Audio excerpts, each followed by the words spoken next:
یہ ایک سچی کہانی ہے۔ سلیمان القانونی ایک خواب سے خوف زدہ ہو کر بیدار ہوئے۔ انہوں نے اپنے ساتھی محافظ کو بلایا اور کہا، گھوڑے تیار کرو، آج ہم لوگوں کے امور کو قریب سے دیکھنے کے لیے بھیس بدل کر نکلیں گے۔ سلطان سلیمان کا یہ دستور تھا کہ وہ عام لوگوں میں بھیس بدل کر ان کی مدد کو جایا کرتے۔ بعد ازاں وہ اپنے محافظ کے ساتھ باہر نکلے۔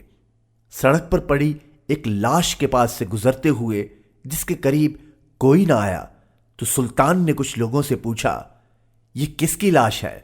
یہ ایک زانی مرد اور شراب پینے والے کی لاش ہے، اور اس کا ایک بیوی کے علاوہ کوئی اولاد یا والدین نہیں ہے، اور لوگوں میں سے کوئی بھی اسے دفن کرنے کو تیار نہیں۔ سلطان ناراض ہوئے اور کہا، کیا وہ محمد صلی اللہ علیہ وآلہ وسلم کی امت میں سے نہیں ہے؟ سلطان نے اس شخص کی لاش کو اٹھایا اور اسے اس کی بیوی کے پاس لے گیا۔ وہ بے حد زار و قطار رو رہی تھی۔ اسے معلوم نہ تھا کہ اس کے سامنے سلطان کھڑے ہیں۔ سلطان نے حیرت سے پوچھا، تم کیوں رو رہی ہو؟ تمہارا شوہر بدکاری کرتا تھا، شراب پیا کرتا تھا۔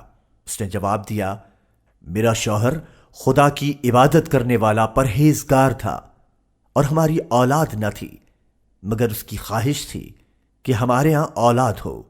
اولاد اور بچوں سے اس کی محبت کی وجہ سے وہ شراب خریدا کرتا تھا، اسے گھر لایا کرتا تھا اور اسے بیت الخلاء میں ڈال دیتا تھا، اور کہتا تھا، خدا کا شکر ہے کہ میں نے مسلمانوں کے نوجوانوں کے کچھ گناہوں کو مٹا دیا ہے۔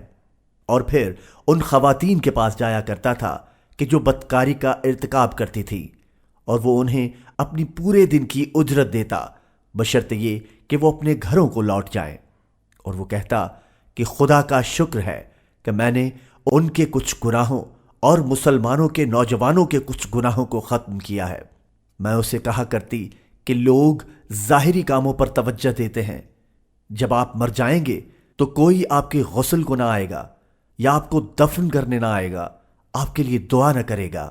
وہ ہنستا تھا اور مجھ سے کہتا تھا، سلطان سلیمان، وزراء، بزرگان دین اور تمام مسلمان میرے لیے دعا کریں گے۔ سلطان نے روتے ہوئے کہا، میں خدا کی قسم کھاتا ہوں کہ میں سلطان سلیمان ہوں، اور وہ سچا تھا۔ میں خدا کی قسم کھاتا ہوں کہ میں اسے غسل دوں گا اور خود دفن کروں گا۔ ان الذين قالوا ربنا الله ثم استقاموا تتنزل عليهم الملائكة